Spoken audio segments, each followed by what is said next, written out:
الحمد للہ رب العالمین والصلاة والسلام علی سید الانبیاء والمرسلین اما بعد فاعوذ باللہ من الشیطان الرجیم بسم اللہ الرحمن الرحیم۔ سبق نمبر 39 سیرت مصطفیٰ صلی اللہ تعالی علیہ وآلہ وصحبہ وبارک وسلم۔ اس سبق میں صفحہ نمبر 519 سے بقیہ جو اس کا سیکنڈ ہاف ہے، ہم وفود کے بارے میں پڑھ رہے تھے، اسی ٹاپک کو انشاءاللہ تعالی آج ہم کنٹینیو کریں گے۔ وفد مزینہ، اس وفد کے سربراہ حضرت نعمان بن مقرن رضی اللہ تعالیٰ عنہ کہتے ہیں کہ ہمارے قبیلہ کے 400 آدمی حضور صلی اللہ علیہ وآلہ وسلم کی خدمت اقدس میں حاضر ہوئے، اور جب ہم لوگ اپنے گھروں کو واپس ہونے لگے تو آپ صلی اللہ علیہ وآلہ وسلم نے فرمایا کہ اے عمر، تم ان لوگوں کو کچھ تحفہ عنایت کرو۔ حضرت عمر رضی اللہ تعالیٰ عنہ نے عرض کیا کہ یا رسول اللہ صلی اللہ علیہ وآلہ وسلم، میرے گھر میں بہت ہی تھوڑی سی کھجوریں ہیں، یہ لوگ اتنے قلیل تحفہ سے شاید خوش نہ ہوں گے۔ آپ نے پھر یہی ارشاد فرمایا کہ اے عمر، جاؤ ان لوگوں کو ضرور کچھ تحفہ عطا کرو۔ ارشاد نبوی سن کر حضرت عمر رضی اللہ تعالیٰ عنہ ان 400 آدمیوں کو ہمراہ لے کر مکان پر پہنچے، جو دیکھ کر حیران رہ گئے کہ مکان میں کھجوروں کا ایک بہت ہی بڑا تودا پڑا ہوا ہے۔ آپ رضی اللہ تعالیٰ عنہ نے وفد کے لوگوں سے فرمایا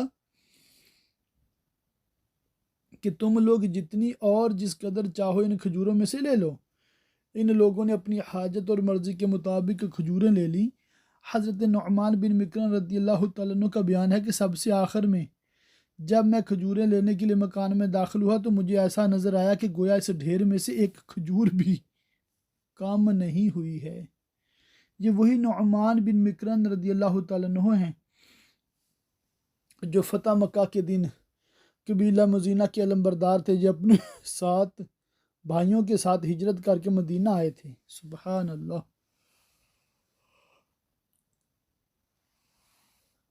حضرت عبداللہ بن مسعود رضی اللہ تعالیٰ عنہ فرمایا کرتے تھے کہ کچھ گھر تو ایمان کے ہیں اور کچھ گھر نفاق کے ہیں، اور آل مقرن کا گھر ایمان کا گھر ہے۔ سبحان اللہ۔ وفد دوس،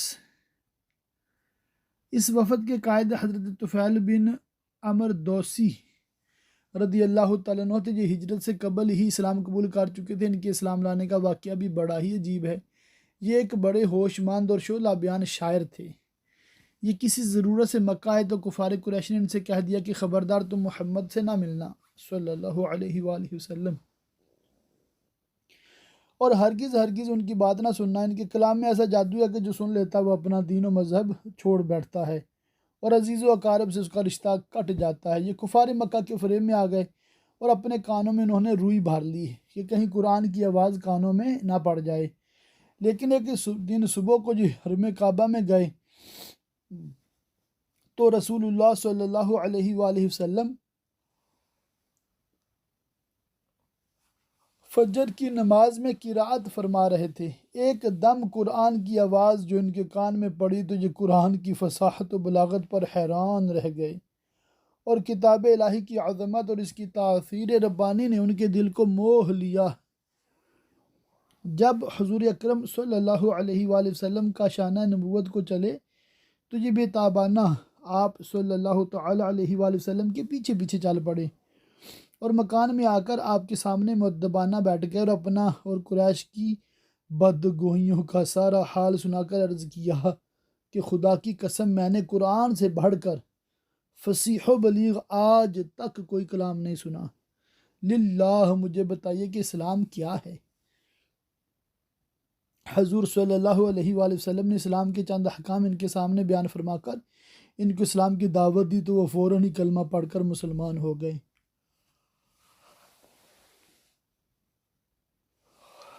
پھر انہوں نے درخواست کی، یا رسول اللہ، مجھے کوئی ایسی علامت و کرامت عطا فرمائے کہ جس کو دیکھ کر لوگ میری باتوں کی تصدیق کریں، تاکہ میں اپنی قوم میں یہاں سے جا کر اسلام کی تبلیغ کروں۔ آپ نے دعا فرما دی کہ الہی تو ان کو ایک خاص قسم کا نور عطا فرما دے۔ چنانچہ اس دعائے نبوی کی بدولت ان کو یہ کرامت عطا ہوئی کہ ان کی دونوں آنکھوں کے درمیان چراغ کی مانند ایک نور چمکنے لگا، مگر انہوں نے یہ خواہش ظاہر کی کہ یہ نور میرے سر میں منتقل ہو جائے۔ چنانچہ ان کا سر قندیل کی طرح چمکنے لگا۔ سبحان اللہ۔ جب یہ اپنے قبیلہ میں پہنچے اور اسلام کی دعوت دینے لگے تو ان کے ماں باپ اور بیوی نے تو اسلام قبول کر لیا، مگر ان کی قوم مسلمان نہیں ہوئی، بلکہ اسلام کی مخالفت پر تل گئی۔ یہ اپنی قوم کے اسلام سے مایوس ہو کر پھر حضور صلی اللہ علیہ وآلہ وسلم کی خدمت میں چلے گئے اور اپنی قوم کی سرکشی اور سرتابی کا سارا حال بیان کیا، تو آپ نے ارشاد فرمایا کہ تم پھر اپنی قوم میں چلے جاؤ، نرمی کے ساتھ ان کو خدا کی طرف بلاتے رہو۔ چنانچہ یہ پھر اپنی قوم میں آگے اور لگاتار اسلام کی دعوت دیتے رہے، یہاں تک کہ 70 یا 80 گھرانوں میں اسلام کی روشنی پھیل گئی، اور یہ ان سب لوگوں کے ساتھ لے کر خیبر میں تاجدار دو عالم صلی اللہ علیہ وسلم کی بارگاہ میں حاضر ہو گئے، اور آپ صلی اللہ علیہ وآلہ وسلم نے خوش ہو کر خیبر کے مال غنیمت میں سے ان سب لوگوں کو حصہ عطا فرمایا۔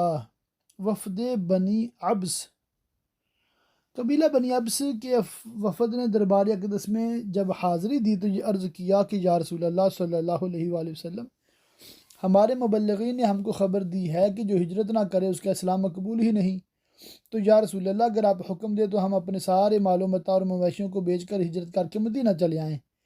یہ سن کر حضور نے فرمایا کہ تم لوگوں کے لیے ہجرت ضروری نہیں، ہاں یہ ضروری ہے کہ تم جہاں بھی رہو خدا سے ڈرتے رہو اور زہد و تقوی کے ساتھ زندگی بسر کرتے رہو۔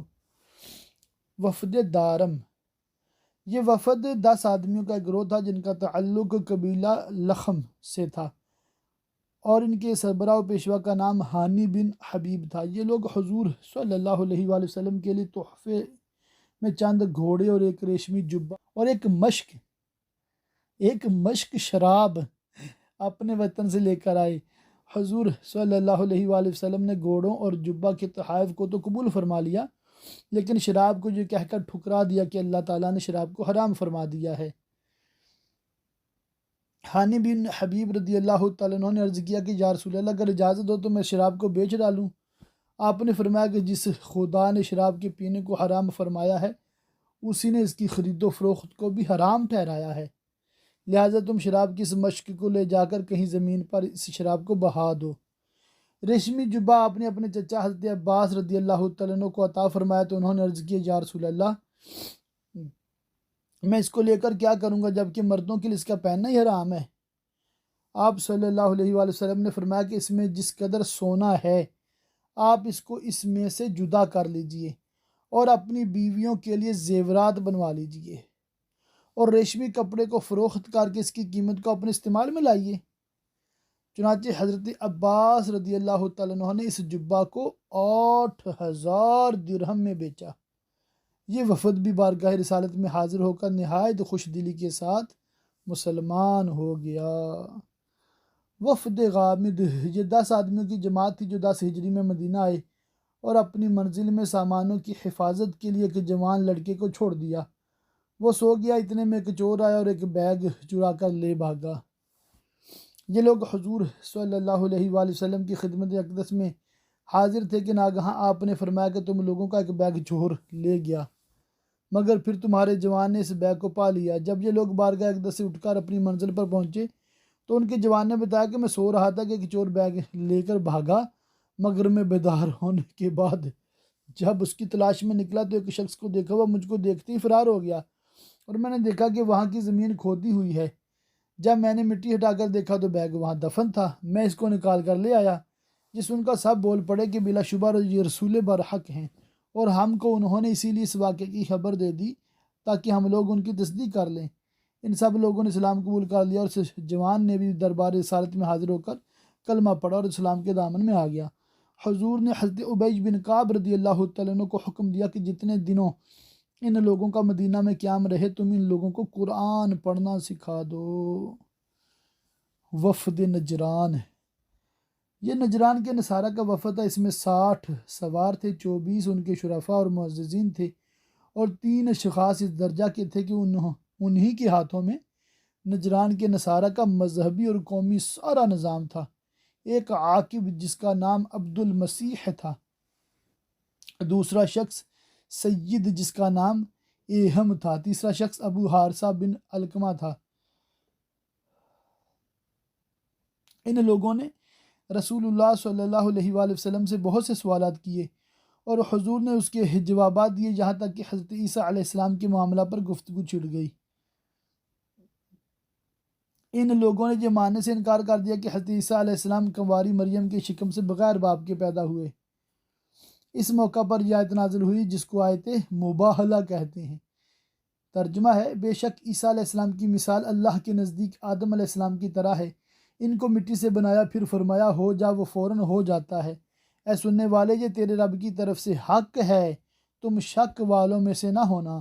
پھر اے محبوب، جو تم سے حضرت عیسیٰ کے بارے میں حجت کریں بعد اس کے کہ تمہیں علم آ چکا، تو ان سے فرما دو، آؤ ہم بلائیں اپنے بیٹوں کو اور تمہارے بیٹوں کو، اور اپنی عورتوں کو اور تمہاری عورتوں کو، اور اپنی جانوں کو اور تمہاری جانوں کو، پھر ہم گڑ گڑا کر دعا مانگیں اور جھوٹوں پر اللہ کی لعنت ڈالیں۔ حضور صلی اللہ علیہ وآلہ وسلم نے جب ان لوگوں کو اس مباہلہ کی دعوت دی تو ان نصرانیوں نے رات بھر کی مہلت مانگی۔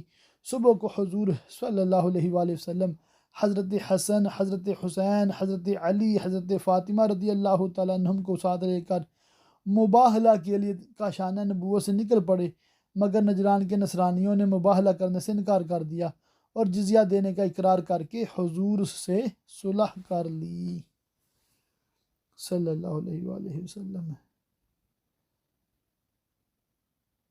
جزیہ کیا ہوتا ہے یہ میں نے شاید ایک اور سبق میں بھی بتایا تھا کہ حکم یہ ہے کہ مسلمان کافروں کو اسلام کی دعوت دیں۔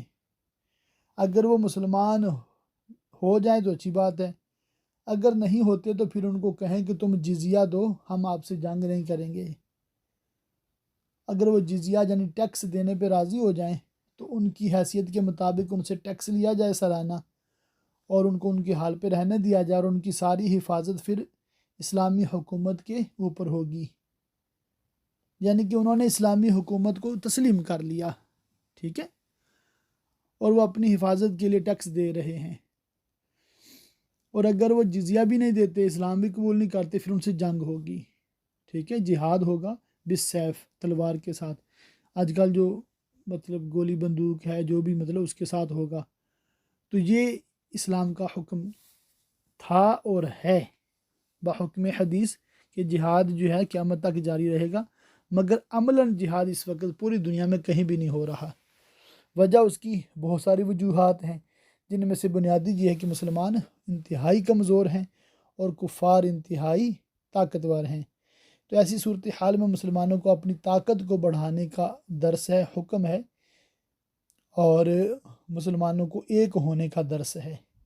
اللہ تعالیٰ مسلمانوں کو ایک اور نیک بنائے اور اسلام کے غلبہ کے لیے ہر ایک کو کوشش کرنے کی توفیق مرحمت فرمائے۔ صفحہ نمبر 526 ہے، 15واں باب ہے، ہجرت کا 10واں سال ہے۔ حجۃ الوداع، اس سال کے تمام واقعات میں سب سے زیادہ شاندار اور اہم ترین واقعہ حجۃ الوداع ہے۔ یہ آپ صلی اللہ علیہ وآلہ وسلم کا آخری حج تھا اور ہجرت کے بعد یہی آپ کا پہلا حج تھا۔ ذوالقعدہ 10 ہجری میں آپ صلی اللہ علیہ وآلہ وسلم نے حج کے لیے روانگی کا اعلان فرمایا۔ یہ خبر بجلی کی طرح سارے عرب میں ہر طرف پھیل گئی، تمام عرب شرف عمر کعبی کے لیے امانڈ پڑا۔ حضور اقدس صلی اللہ علیہ وآلہ وسلم نے آخر ذوالقعدہ میں جمعرات کے دن مدینہ میں غسل فرما کر تہبند اور چادر زیب تن فرمایا، یعنی احرام کی چادریں پہنی، اور نماز ظہر مسجد نبوی میں ادا فرما کر مدینہ منورہ سے روانہ ہوئے، اپنی تمام ازواج مطہرات رضی اللہ تعالیٰ عنہن کو بھی ساتھ چلنے کا حکم دیا۔ سبحان اللہ۔ مدینہ منورہ سے 6 میل دور اہل مدینہ کی میقات ذوالحلیفہ پر پہنچ کر رات بھر قیام فرمایا، پھر احرام کے لیے غسل فرمایا، اور حضرت بی بی عائشہ رضی اللہ تعالیٰ عنہا نے اپنے ہاتھ سے جسم اطہر پر خوشبو لگائی۔ پھر آپ صلی اللہ علیہ وآلہ وسلم نے 2 رکعت نماز ادا فرمائی اور اپنی اونٹنی قصبہ پر سوار ہو کر احرام باندھا اور بلند آواز سے لبیک پڑھا اور روانہ ہو گئے۔ حضرت جابر رضی اللہ تعالیٰ عنہ کا بیان ہے کہ میں نے نظر اٹھا کر دیکھا تو آگے پیچھے دائیں بائیں حد نگاہ تک آدمیوں کا جنگل نظر آتا تھا۔ بہقی کی روایت ہے کہ 1,14,000، دوسری روایتوں میں ہے 1,24,000 مسلمان حجۃ الوداع میں آپ کے ساتھ تھے۔ چوتھی ذوالحجہ کو آپ صلی اللہ علیہ وآلہ وسلم مکہ مکرمہ میں داخل ہوئے۔ آپ کے خاندان بنی ہاشم کے لڑکوں نے تشریف آوری کی خبر سنی تو خوشی سے دوڑ پڑے اور آپ نے نہایت ہی محبت و پیار کے ساتھ کسی کو آگے کسی کو پیچھے اپنی اونٹنی پہ بٹھا لیا۔ اللہ اللہ، کیا منظر ہوگا۔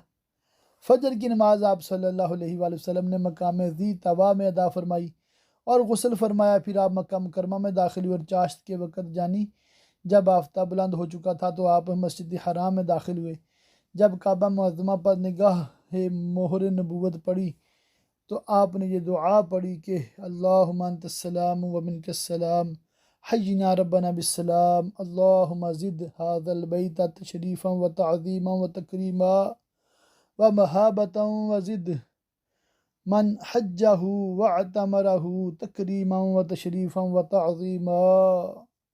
اے اللہ عز و جل، تو سلامتی دینے والا ہے اور تیری طرف سے سلامتی ہے۔ اے رب عز و جل، ہمیں سلامتی کے ساتھ زندہ رکھ۔ اے اللہ عز و جل، اس گھر کی عظمت اور شرف اور عزت و حیبت کو زیادہ کر، اور جس گھر کا حج اور عمرہ کرے تو اس کی بزرگی اور شرف و عظمت کو زیادہ کر۔ جب حجر اسود کے سامنے آپ صلی اللہ علیہ وآلہ وسلم تشریف لے گئے تو حجر اسود پر ہاتھ رکھ کر اس کو بوسہ دیا۔ اللہ اللہ۔ پھر خانہ کعبہ کا طواف فرمایا۔ شروع کے 3 پھیروں میں آپ صلی اللہ علیہ وآلہ وسلم نے رمل کیا اور باقی 4 چکروں میں معمولی چال سے چلے۔ ہر چکر میں جب حجر اسود کے سامنے پہنچتے تو اپنی چھڑی سے حجر اسود کی طرف اشارہ کر کے چھڑی کو چوم لیتے تھے۔ حجر اسود کا استلام کبھی آپ صلی اللہ علیہ وسلم نے چھڑی کے ذریعے سے کیا، کبھی ہاتھ سے چھو کر ہاتھ کو چوم لیا، کبھی لب مبارک کو حجر اسود پر رکھ کر بوسہ دیا، اور یہ بھی ثابت ہے کہ کبھی رکن یمانی کا بھی آپ نے استلام کیا۔ جب طواف سے فارغ ہوئے تو مقام ابراہیم کے پاس تشریف لائے اور وہاں 2 رکعت نماز ادا کی۔ نماز سے فارغ ہو کر پھر حجر اسود کا استلام فرمایا اور سامنے کے دروازہ سے صفا کی جانب روانہ ہوئے۔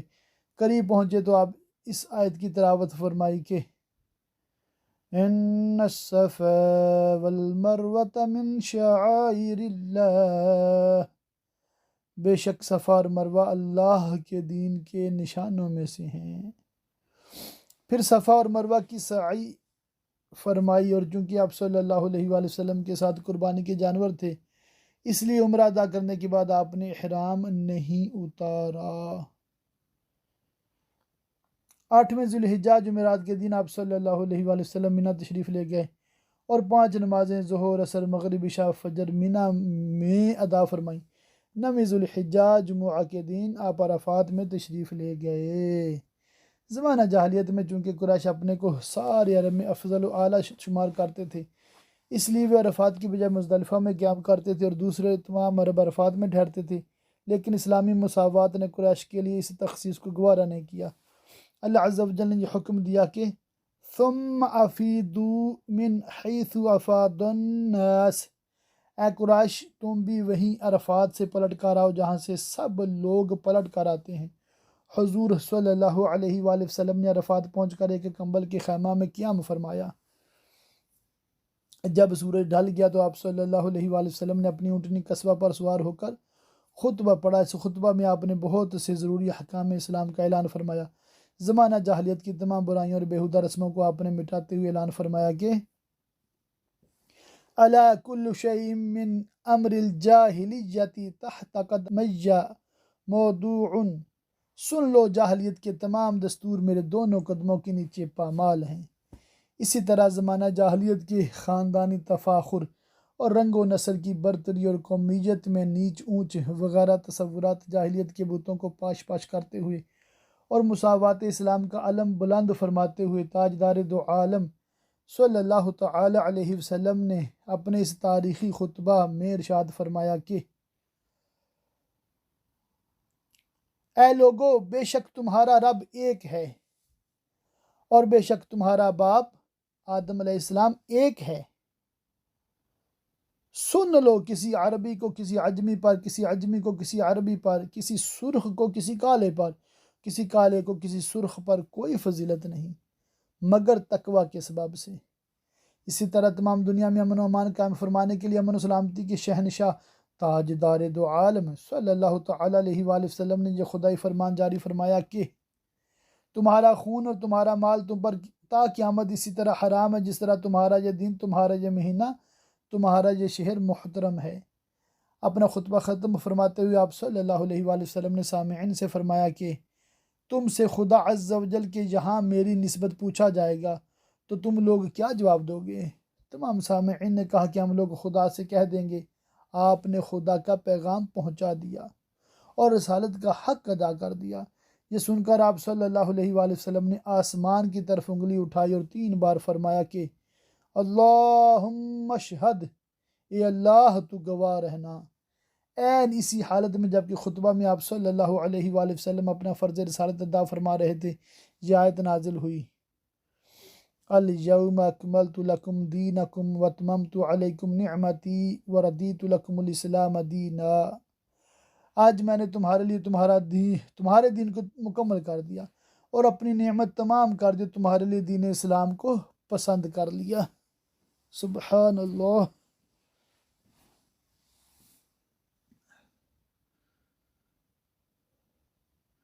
شہنشاہ کونین صلی اللہ علیہ وآلہ وسلم کا تخت شاہی، یہ حیرت انگیز و عبرت خیز واقعہ بھی یاد رکھنے کے قابل ہے کہ جس وقت شہنشاہ کونین خدا عز و جل کے نائب اکرم اور خلیفہ اعظم ہونے کی حیثیت سے فرمان ربانی کا اعلان فرما رہے تھے، آپ کا تخت شاہی یعنی اونٹنی کا کجاوا اور عرق گیر شاید 10 روپے سے زیادہ قیمت کا نہ تھا۔ نہ اس اونٹنی پر کوئی شاندار کجاوا تھا، نہ کوئی ہودج، نہ کوئی محمل، نہ کوئی چتر، نہ کوئی تاج۔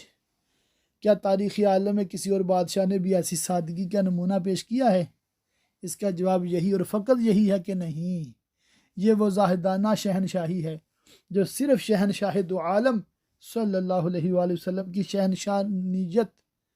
شہنشاہیت کا ترہ امتیاز ہے۔ خطبہ کے بعد آپ صلی اللہ علیہ وآلہ وسلم نے ظہر و عصر 1 اذان اور 2 اقامتوں سے ادا فرمائی، پھر موقف میں تشریف لے کر جبل رحمت کے نیچے غروب آفتاب تک دعاؤں میں مصروف رہے۔ غروب آفتاب کے بعد عرفات سے 1 لاکھ سے زائد حجاج کے ازدحام میں مزدلفہ پہنچے۔ یہاں پہلے مغرب پھر عشاء 1 اذان اور 2 اقامتوں سے ادا فرمائی۔ مشعر حرام کے پاس رات بھر امت کے لیے دعائیں مانگتے رہے اور سورج نکلنے سے پہلے مزدلفہ سے مینا کے لیے روانہ ہو گیا اور وادی محصر کے راستہ سے مینا میں آپ صلی اللہ علیہ وآلہ وسلم جمرہ کے پاس تشریف لائے اور کنکریاں ماری۔ پھر آپ نے باواز بلند فرمایا کہ حج کے مسائل سیکھ لو، میں نہیں جانتا کہ شاید اس کے بعد میں دوسرا حج نہ کروں گا۔ اللہ اللہ۔ مینا میں بھی آپ صلی اللہ علیہ وآلہ وسلم نے ایک طویل خطبہ دیا جس میں عرفات کے خطبہ کی طرح بہت سے مسائل و حکام کا اعلان فرمایا۔ پھر قربان گاہ میں تشریف لے کر آپ صلی اللہ علیہ وآلہ وسلم نے کے ساتھ قربانی کے 100 اونٹ تھے۔ کچھ کو تو آپ صلی اللہ علیہ وآلہ وسلم نے اپنے دستے مبارک سے ذبح فرمایا اور باقی حضرت علی رضی اللہ تعالیٰ عنہ کو سونپ دیا اور گوشت، پوست، جھول، نکیل سب کو خیرات کر دینے کا حکم دیا اور فرمایا کہ قصاب کی مزدوری بھی اس میں سے نہ دی جائے بلکہ الگ سے دی جائے۔ اللہ اللہ۔ منہ مبارک۔ قربانی کے بعد حضرت معمر بن عبداللہ رضی اللہ تعالیٰ عنہ سے آپ صلی اللہ علیہ وآلہ وسلم نے سر کے بال اتروائے اور کچھ حصہ حضرت ابو طلحہ انصاری رضی اللہ تعالیٰ عنہ کو عطا فرمایا اور باقی منہ مبارک کو مسلمانوں میں تقسیم کر دینے کا حکم صادر فرمایا۔ اس کے بعد آپ صلی اللہ علیہ وآلہ وسلم مکہ تشریف لائے اور طواف زیارت فرمایا۔ ساقی کوثر چاہے زمزم پر، پھر چاہے زمزم کے پاس تشریف لائے۔ خاندان عبد المطلب کے لوگ حاجیوں کو زمزم پلا رہے تھے۔ آپ صلی اللہ علیہ وآلہ وسلم نے ارشاد فرمایا کہ مجھے یہ خوف نہ ہوتا کہ مجھ کو ایسا کرتے دیکھ کر دوسرے لوگ بھی تمہارے ہاتھ سے ڈول چھین کر خود اپنے ہاتھ سے پانی بھر کر پینے لگیں گے تو میں خود اپنے ہاتھ سے پانی بھر کر پیتا۔ حضرت عباس رضی اللہ تعالیٰ عنہ نے زمزم شریف پیش کی اور آپ صلی اللہ علیہ وآلہ وسلم نے قبلہ رخ کھڑے کھڑے زمزم شریف نوش فرمایا۔ پھر مینا واپس تشریف لے گیا اور 12 ذوالحجہ تک مینا میں قیام مقیم رہے اور ہر روز سورج ڈھلنے کے بعد جمروں کو کنکری مارتے رہے۔ 13 ذی الحجہ منگل کے دن آپ صلی اللہ علیہ وآلہ وسلم نے سورج ڈھلنے کے بعد مینا سے روانہ ہو کر محسب میں رات بھر قیام فرمایا اور صبح کو نماز فجر کعبہ کی مسجد میں ادا فرمائی اور طواف وداع کر کے انصار و مہاجرین کے ساتھ مدینہ منورہ کے لیے روانہ ہو گئے۔ غدیر خم کا خطبہ۔ راستہ میں مقام غدیر خم پر جو ایک تالاب ہے، یہاں تمام ہمراہیوں کو جمع فرما کر ایک مختصر خطبہ ارشاد فرمایا جس کا ترجمہ یہ ہے: حمد و ثنا کے بعد، اے لوگو، میں بھی ایک آدمی ہوں، ممکن ہے کہ خدا عز و جل کا فرشتہ ملک الموت جلد آ جائے اور مجھے اس کا پیغام قبول کرنا پڑے۔ میں تمہارے درمیان دو بھاری چیزیں چھوڑتا ہوں، ایک خدا عز و جل کی کتاب جس میں ہدایت اور روشنی ہے، اور دوسری چیز میرے اہل بیت ہیں۔ میں اپنے اہل بیت کے بارے میں تمہیں خدا عز و جل کی یاد دلاتا ہوں۔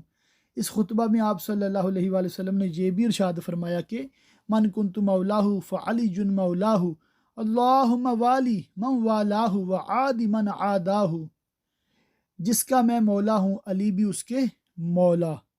خداوندہ عز و جل جو علی سے محبت رکھے اس سے تو بھی محبت رکھ، اور جو علی سے عداوت رکھے اس سے تو بھی عداوت رکھ۔ غدیر خم کے خطبہ میں حضرت علی رضی اللہ تعالیٰ عنہ کے فضائل و مناقب بیان کرنے کی کیا ضرورت تھی؟ اس کی کوئی تصریح کہیں حدیثوں میں نہیں ملتی۔ ہاں، البتہ بخاری کی ایک روایت سے پتہ چلتا کہ حضرت علی رضی اللہ تعالیٰ عنہ نے اپنے اختیار سے کوئی ایسا کام کر ڈالا تھا جس کو ان کے یمن سے آنے والے ہمراہیوں نے پسند نہیں کیا تھا، یہاں تک کہ ان میں سے ایک نے بارگاہ رسالت میں اس کی شکایت بھی کر دی، جس کا حضور صلی اللہ علیہ وآلہ وسلم نے یہ جواب دیا کہ علی کو اس سے زیادہ کا حق ہے۔ ممکن ہے اسی قسم کے شبہات و شکوک کو مسلمان یمنیوں کے دلوں سے دور کرنے کے لیے اس موقع پر حضور صلی اللہ علیہ وآلہ وسلم نے حضرت علی اور اہل بیت رضی اللہ تعالیٰ عنہ کے فضائل بھی بیان کر دیے ہوں۔ روافظ یعنی شیعہ کا ایک شبہ۔ بعض شیعہ صاحبان نے اس موقع پر لکھا کہ غدیر خم کا خطبہ یہ حضرت علی کرم اللہ تعالیٰ وجہ الکریم کی خلافت بلا فصل کا اعلان تھا، مگر اہل فہم پر روشن ہے کہ یہ محض ایک تک بندی کے سوا کچھ بھی نہیں، کیونکہ واقعی حضرت علی رضی اللہ تعالیٰ عنہ کے لیے خلافت بلا فصل کا اعلان کرنا تھا تو عرفات یا مینا کے خطبوں میں یہ اعلان زیادہ مناسب تھا، جہاں 1 لاکھ سے زیادہ مسلمانوں کا اجتماع تھا، نہ کہ غدیر خم پر جہاں یمن اور مدینہ کے لوگوں کے علاوہ کوئی بھی نہیں تھا۔ مدینہ کے قریب پہنچ کر حضور صلی اللہ علیہ وآلہ وسلم نے مقام ذوالحلیفہ میں رات بسر فرمائی اور صبح کو مدینہ منورہ میں نزول اجلال فرمایا۔ یہ جو روایت ہے نا، من کنت مولاہ فہذا علی مولا، یہاں پر جو لفظ مولا ہے اس کا ترجمہ ہے محبوب، ٹھیک ہے، یاد سیکھ لیں، آپ سمجھ لیں۔ دیکھیں، من کنت مولاہ فعلی جن مولاہ، جس کا میں مولا ہوں یعنی جس کا میں محبوب ہوں، مطلب جو مجھ سے محبت کرتا ہے اسے چاہیے کہ وہ علی سے بھی محبت کرے، ٹھیک ہے، یہ ہے اس کا مطلب کہ جو مجھے محبوب رکھتا ہے وہ علی کو بھی محبوب رکھے۔ مولا کا لفظ ولا سے بنا ہے، دوستی سے بنا ہے، ٹھیک ہے، اس کا یعنی کہ جو ہے وہ ترجمہ اگلے حصے سے بھی ظاہر ہوتا ہے، اللہم والی من والاہ، کیا کہ خداوند عز و جل جو علی سے محبت رکھے اس سے تو بھی محبت رکھ۔ آ رہی سمجھ آپ کو؟ تو جو ہم کہتے ہیں نا مولا علی، علی مولا، علی مولا، تو اس کا مطلب یہ ہوتا ہے کہ ہم علی سے محبت رکھتے ہیں، علی ہمارے محبوب ہیں، کرم اللہ تعالی وجہہ الکریم۔ اس سے آپ کی خلافت کا اعلان نہیں مقصود تھا، یہ بالکل پکی بات ذہن میں رکھیے گا، کبھی بھی کوئی بھی شیعہ آپ کو اس بات سے بہکانے کی کوشش نہ کرے۔ اللہ تعالیٰ کی پاک بارگاہ میں دعا ہے اللہ پاک ہمیں علم دین سیکھنے، عمل کرنے، دوسروں تک پہنچاتے رہنے کی اور سدا اس کی تعلیم دیتے رہنے کی توفیق مرحمت فرمائے۔ آمین بجاہ النبی الامین وصلی اللہ تعالی علیہ وآلہ وصحبہ وبارک وسلم.